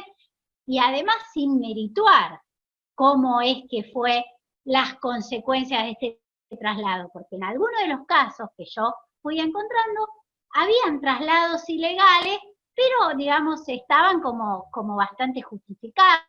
Otro de los casos de restitución internacional era una chiquita que tenía una problemática severa de salud mental y estaba realizando tratamientos en Argentina bastante estables, y la Corte dijo que estaba bien lo de los tratamientos, pero que, de nuevo, que el traslado había sido ilegal y que esos tratamientos que se estaba haciendo en Argentina los iba a hacer, no me acuerdo cuál era el país al que la niña era restituida, pero en el país en que la niña era restituida, ¿sí? Y después, que nos queda un ratito y ya después habilitamos a preguntas, otra cuestión que se recopilan de todos los fallos, ¿vieron el artículo 280, que la Corte un caso lo puede, 280 del Código Procesal, lo puede considerar no admisible dentro de sus facultades discrecionales? Bueno, cuando yo empecé a recopilar los fallos de Corte sobre adopción, me encontré con 2 fallos de Corte que cuando las familias de origen reclamaban la restitución de sus hijos, establecían que eran recursos que no se admitían en virtud del artículo 280, ¿está bien? No habilitaban la discusión del caso. Y en el caso de la familia de Chaco que yo les conté, o en el caso de la familia de Buenos Aires, interpusieron el recurso extraordinario a los guardadores y se habilitó la vía, ¿sí? Todos los casos que yo vi que habilitaron vía, lo iniciaban los guardadores proactivos. Vi 2 casos que las familias de origen pedían la restitución y se estableció que no era procedente el análisis del caso en virtud del artículo 280 del Código Procesal Civil y Comercial de la Nación. Lo hay que resaltar con una disidencia de fallo, ¿sí? Todos los jueces, en estos casos que las familias de origen reclamaban la restitución, establecieron que no era procedente con una incidencia de FAI, que dijo que había que analizar los casos, que había que restituir a los chicos a sus familias de origen sobre la base que el consentimiento había sido viciado, porque se había presentado a los pocos días del nacimiento de la niñita en cuestión y en unas circunstancias de extrema pobreza de la mamá y de falta de recursos económicos y de recursos de apoyo para sostener esta maternidad. Y después lo que decía Gilda, nosotros a veces llegamos, es verdad, a veces en Fundación Sur tratamos de llegar hasta la corte y litigar en la corte, pero en el caso que yo les puedo contar de adopción, que llegamos a la corte, es en un caso que acá sí, nosotros nos abren la vía para pedir, para revocar en corte el auto de preadoptabilidad, pero nos abren la vía y después revocan la restitución. La resolución de corte fue la siguiente. Se abre la vía, o sea, declaran procedente el recurso, no el recurso extraordinario, interpuse recurso extraordinario, me lo deniegan y vamos en queja a la corte. La corte admite la competencia, pide que se le haga una pericia a la mamá que nosotros representábamos en el cuerpo médico forense. El cuerpo médico forense, esto también se aplica a lo que charlaron con Analía de los estereotipos de género, ¿sí? En una pericia muy breve, básicamente dijo que la madre tenía inestabilidad emocional, que era inmadura, que no podía asumir la crianza de la niña, entonces la corte termina denegando la restitución. Lo que yo les puedo resaltar de este caso, que a mí me había parecido muy trascendente, ¿no? Como datos fácticos, y a nosotros nos había hecho pensar que por ahí en la corte se podía revocar el auto de preadoptabilidad, era que se trataba de dos niñas que tenían 6 y 10 años, y hacía muchos años que estaban institucionalizadas con un auto de preadoptabilidad. Que las y los que litigamos en familia, esto también lo vemos. Muchas veces los juzgados, para cerrar un expediente, decretan un auto de adoptabilidad y después el niño sigue institucionalizado y no hay ninguna solución de fondo, ¿está bien? Y esta era una niña, estas eran dos niñas que no habían conseguido ingresar a una familia adoptiva, eran niñas que estaban en un hogar de niños, y eran niñas que tenían una mamá que seguramente algunas dificultades tenía, pero yo a esta chica la he patrocinado, o sea que puedo afirmar, ¿sí?, que en todas las instancias reclamó por sus hijas. En algún momento de todas las instancias en las que litigamos, cortaron la vinculación familiar porque se armó alguna situación en los hogares, y luego habían perdido contacto. Pero efectivamente es una mamá que siempre reclamó por las hijas. Insisto, puede ser una mamá que tenga algunas dificultades, pero en todo caso es obligación del Estado, si es que tenía inestabilidad emocional o las dificultades que tuviese, ¿sí?, es obligación del Estado tratar de ayudarla y generar las herramientas para que ejerza su maternidad, sobre todo si elige ejercer. Y el último fallo que yo les citaba de la Corte, que es un fallo también muy conocido, y que lo litigó una abogada, no fui yo, pero es una abogada, Adriana Granica, que también es psicoanalista, que también es una abogada que litiga mucho en estas causas de derechos humanos, es una chica que le sacan a su hijo, lo tuvo siendo menor de edad. Le sacan a su hijo siendo menor de edad, declaran el estado de adoptabilidad pese a que ella lo reclamaba, en la Cámara le restituyen al niño, se empieza un proceso de revinculación, los guardadores preadoptivos interponen recurso extraordinario y la Corte ordena la restitución de la niña a sus guardadores y crea la teoría del triángulo adoptivo, ¿sí? Establece que si bien esta niña tiene que volver con sus guardadores porque era un ambiente más estable para esta niña estar con sus guardadores, dado que ha tenido un determinado contacto con su mamá, establece que se tiene que discernir como una adopción simple, garantizando el derecho de comunicación.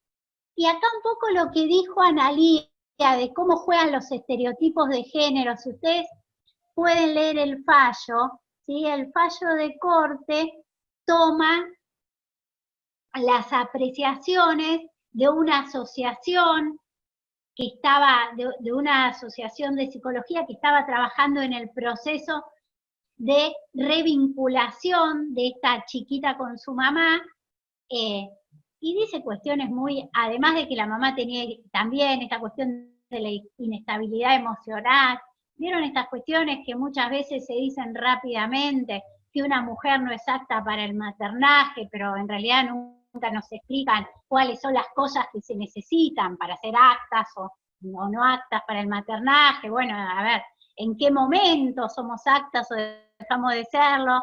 ¿Qué ayuda se necesita? ¿Qué contexto? Bueno, vieron que enseguida algún informe se hace una pericia y dice, bueno, no es apta para el maternaje. ¿Qué otra cosa ponen? Esto de que no detecta señales de alarma, esto de la inestabilidad emocional, esto de que no registra los deseos del hijo. Nada, quienes tenemos hijos, alguna vez alguna de estas cosas, digamos, nos han sucedido y no obstante nuestras hijas e hijos siguen estando con nosotros. Pero bueno, esta cuestión de que no es apta para el maternaje, y además le reprochan a la familia de origen de esta chica que esta chica había quedado embarazada siendo menor de edad. ¿Sí? Es para leerlo. Entonces dicen que los padres, los abuelos paternos de esta niñita no van a poder ayudar a su hija a ejercer la maternidad porque cuando su hija era menor la pusieron en condición de menor en riesgo. ¿Sí? Y esta chica fue menor en riesgo porque quedó embarazada antes de los 18 años, básicamente. ¿Sí? Bueno. Gracias, Laura. Estamos ahí con el tiempo para las preguntas. Bueno, nos hiciste un resumen de fallos tremendos y bueno, esto de la teoría del triángulo de adopción es la primera vez en mi vida que lo escucho. No sabía que existía una teoría y no sé de cuánto. Te quería hacer algunas preguntas con respecto a los fallos y después pasamos a las preguntas que haya visto Mara, si hay alguna pregunta. ¿Hay preguntas, Mara? Te quería preguntar, estas familias que iban a corte a recurrir, ¿tenían que pagar tasa de justicia? ¿Cómo se hace esto? Porque la verdad es que... No, en esto la Corte está democrática, digamos, con iniciar un beneficio de litigar sin gastos al momento de la interposición del recurso. No importa que el beneficio tenga sentencia, con el solo hecho de iniciar el beneficio en conjunto con el recurso extraordinario federal, ya lo tramitaban. En el caso de esta chica que yo les conté, que es el fallo del 2010, tramitamos beneficio de litigar sin gasto, obviamente no tenía sentencia, porque lo iniciamos en conjunto con la interposición del recurso extraordinario y nos admitieron el recurso. ¿Sí? O sea, si les pasa que tienen que ir a la corte por un caso vinculado a cuestiones de familia, a lo que fuere, abogado del niño, y la parte que patrocina no tiene, digamos, no tiene recursos, y antes no... Como abogado del niño entendía que no, pero me preguntaba en este caso, porque me parece que eran anteriores. Como abogado de los padres tampoco, con iniciar el recurso... Con iniciar el beneficio al momento del recurso ya queda salvado. ¿Sí? Después te quería hacer otra pregunta. Con respecto a estas vinculaciones que siempre se exigían, las vinculaciones con los padres originales o los padres querían realizar estas revinculaciones, ¿cuánto tiempo tardaban? Porque son fallos que evidentemente, bueno, hicieron que los chicos llegaran a grandes y en algunos, me dijiste 7 años, 9 años, o sea, ¿cuánto tiempo? Porque la ley marca, digamos, hablando de la las de abrigo, ¿no? La 13298, marcan unos plazos para estas revinculaciones de los abrigos antes. Hola. Hola, hola. Perdón, tuve un infiltrado. Escuchamos. En estos plazos. ¿Cuánto? Perdón. No te preocupes. A ver, algo me preguntaron también cuando yo estaba poniendo. Todos estos fallos de corte, en ninguno de estos fallos de corte a la corte se le ha ocurrido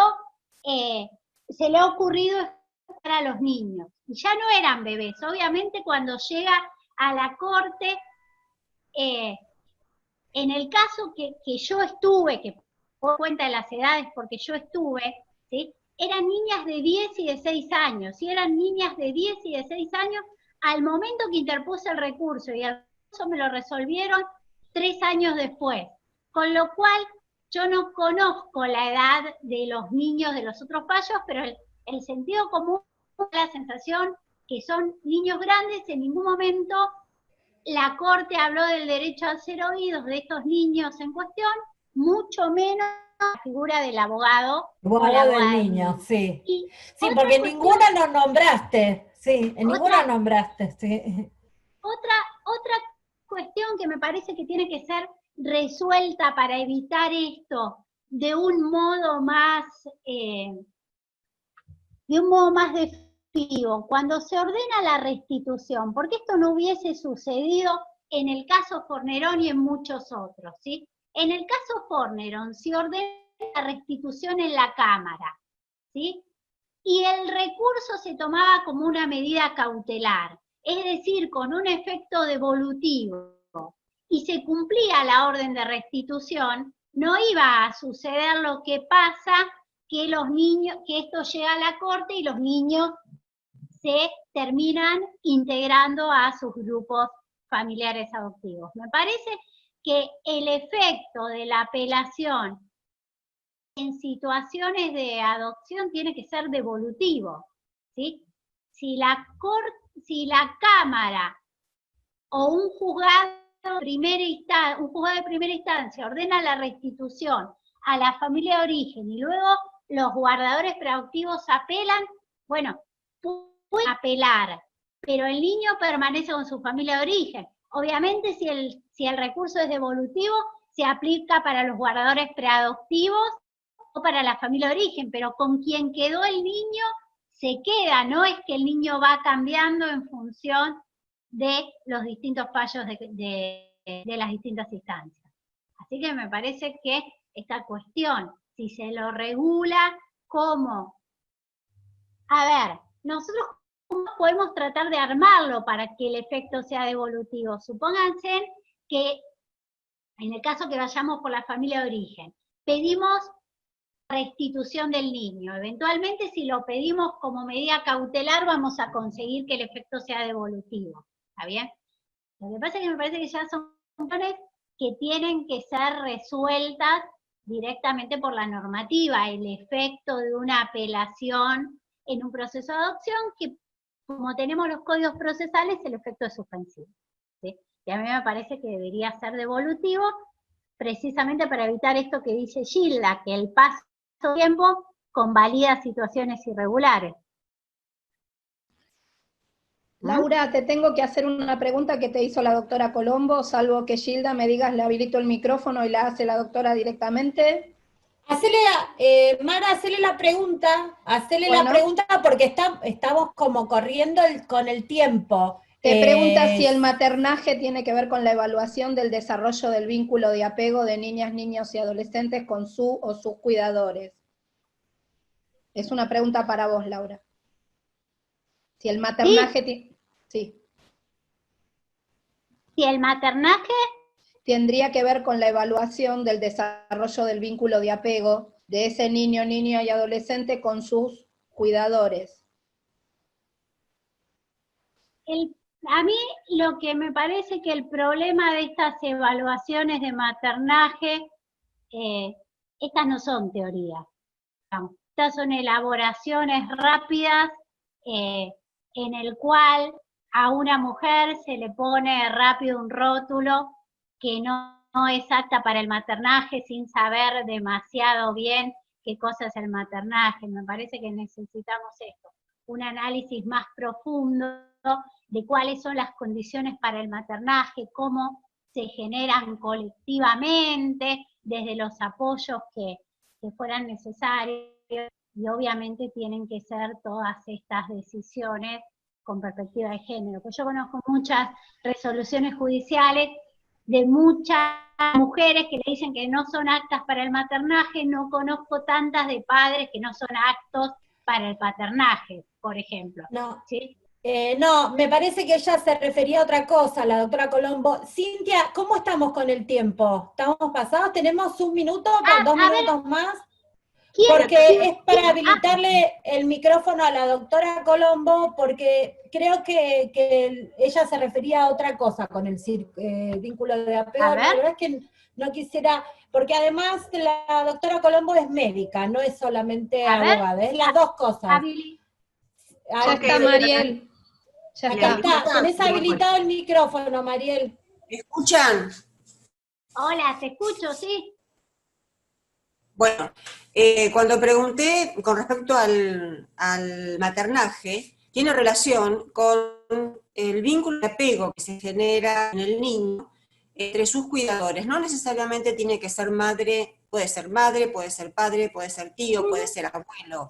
Maternaje es vínculo que se genera entre el niño con la persona que lo cuida y tiene mucha relación con la satisfacción de necesidades vitales que tiene el niño.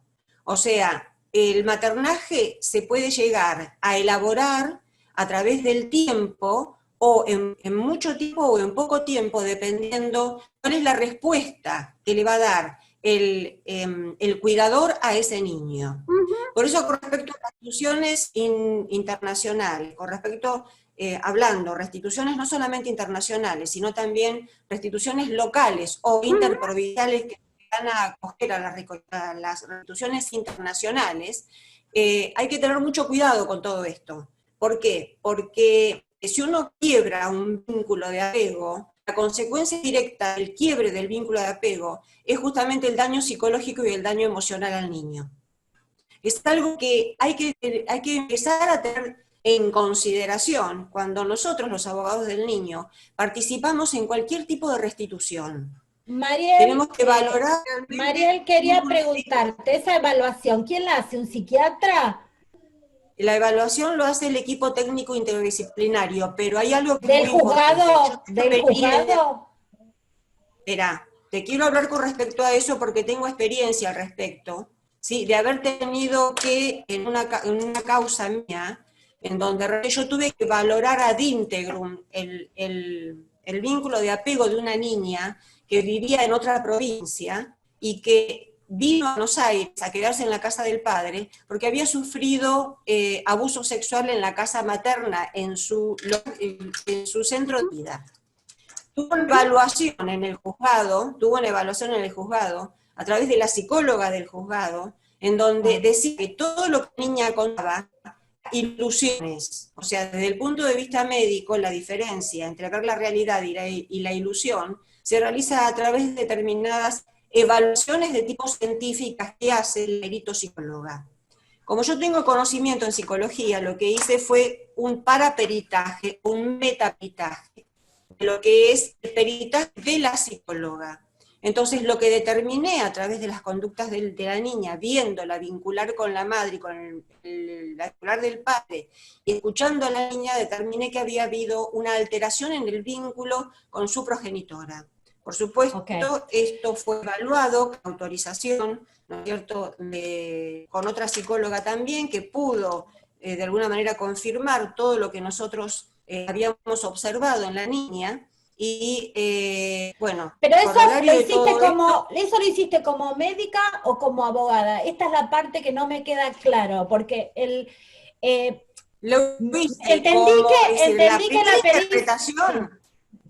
primera interpretación fue mía. ¿Qué significa? O sea, el conocimiento que tengo me llevó a determinar tal situación. Yo no puedo, con mi conocimiento, si estoy actuando como abogada del niño, puedo actuar con el conocimiento que tengo en psicología médica.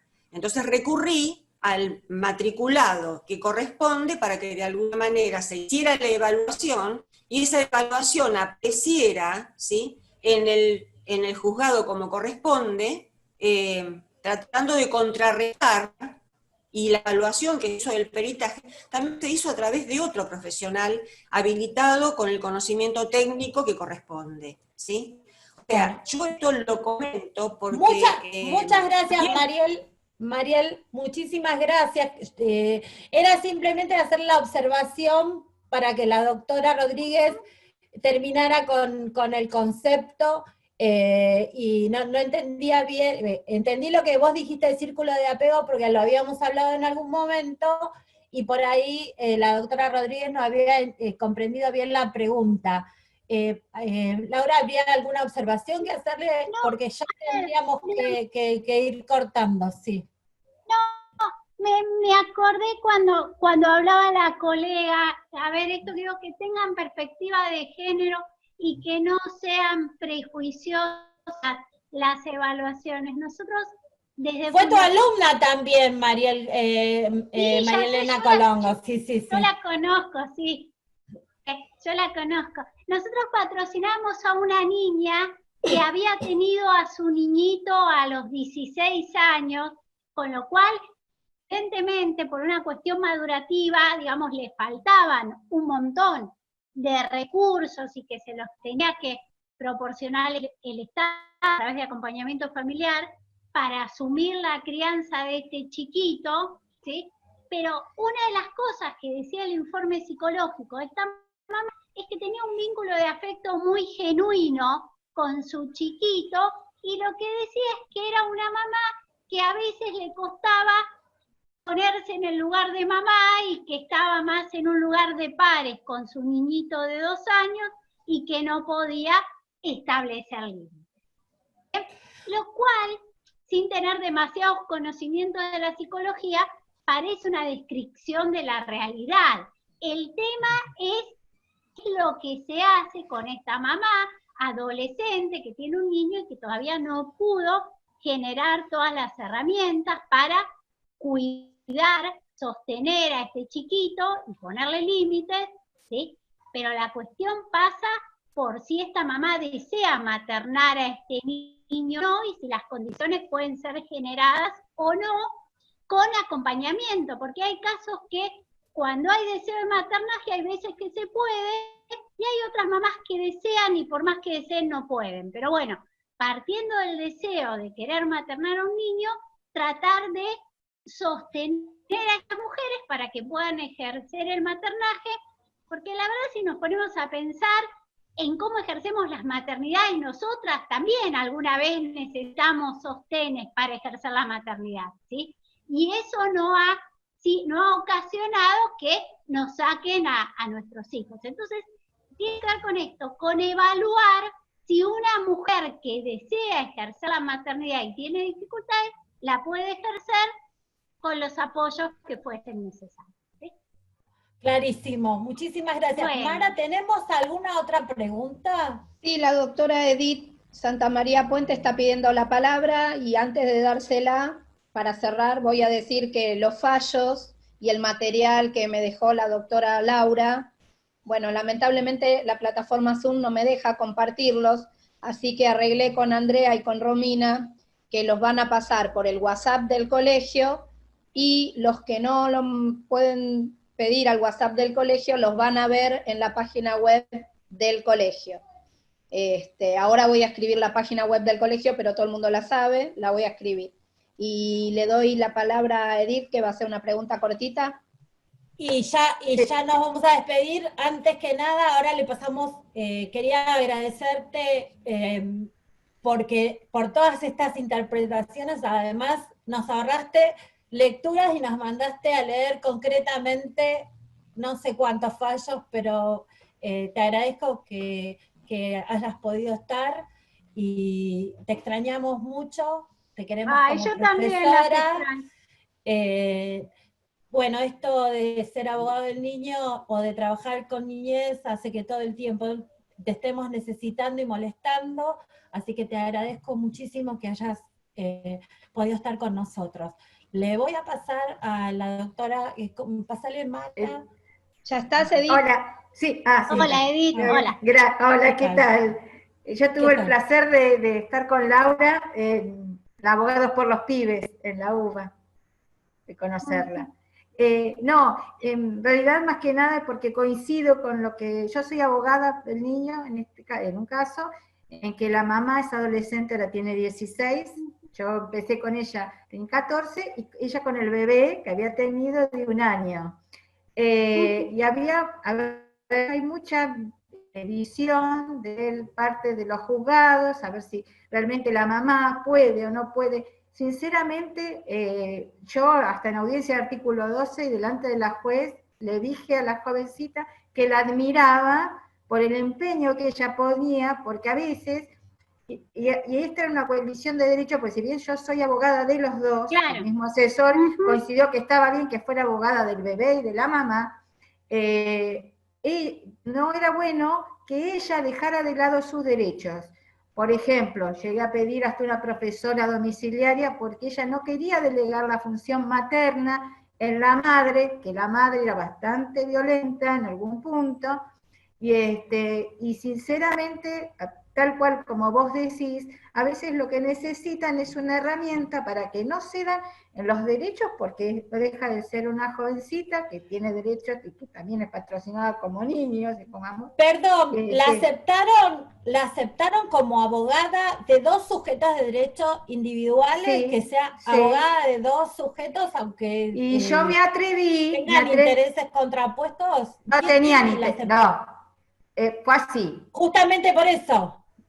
Les digo por qué. Yo fui designada, primero me habían pedido, no me pidieron por uno en particular, pidieron en el expediente una abogada del niño. Cuando llego, veo que en el expediente estaba la mamá y el bebé. Y entonces, como sabía, como es la idea... Y al bebé no le siempre... asignaron otro abogado, como un sujeto... No, es que ese es el punto.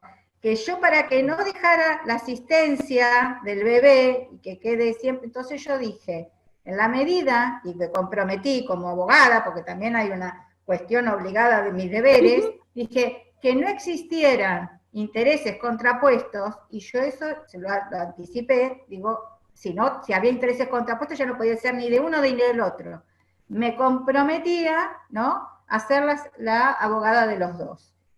El asesor, que a veces son los que más ponen trabas, dijo que estaba de acuerdo, dice, que aceptaba el compromiso de mi parte, que de verificar un interés contrapuesto lo tenía que decir. Yo nunca había un interés contrapuesto entre ella, por el contrario, había veces que le tenía que marcar a la joven, o sea, porque priorizaba más los intereses del bebé por los de ella, porque no era bueno tampoco dejar la educación ni nada. Y entonces, sí, hasta el día de hoy, la verdad, muy bien. O sea, está llevando muy bien lo que se está... Y en un punto también, por ejemplo, se pidió la obra social, porque ella tenía obra social, no tenía el bebé, entonces yo dije, bueno, la obra social de la abuela que se le estaba dando, que también se lo dé al bebé, por la sencilla razón de que es un deber alimentario como tienen los abuelos. Porque el juzgado, y esto es lo que yo tuve que parar, quería que figurara una guarda con fines asistenciales. Y la jovencita saltó, dijo, yo no quiero darle la guarda a nadie de mi hijo, yo soy la mamá. Digo, bueno, no, porque lo que se indique que es parte de la obra social como el deber alimentario que tienen los abuelos subsidiariamente respecto de los nietos. Estábamos hablando de una adolescente que quiso ejercer su maternidad. Exacto, pero a veces puede ser el deseo de ejercerlo, pero que le faltan herramientas. Entonces, bueno, se articularon los medios como para que ella pudiera ejercerla sin... Ahí serían los apoyos de lo que la doctora... De lo que hablaba Laura. Por eso me atreví a compartir o levanté la mano, porque justamente a mí particularmente se me dio un caso como lo planteaba ella. Muchas gracias. Excelente. Sobre la hora, sí. Una cosita, en todo caso lo buscan que les puede llegar a servir. Hay un fallo de corte de ejercicio de la maternidad con apoyos en salud mental. Ah, muchísimas gracias, sí, lo buscamos. Muchas O me gracias, lo pide. Laura. Las extraño yo también, nos vemos Gracias pronto. a todos por participar, es una temática sumamente interesante. Bueno, la idea es que sea constructivo y que nos hayan dado herramientas para poder seguir trabajando en este momento tan difícil. Bueno, los quiero a todos. Hasta luego. Nos estamos viendo Nos pronto. vemos. Chao. Chao, hasta luego.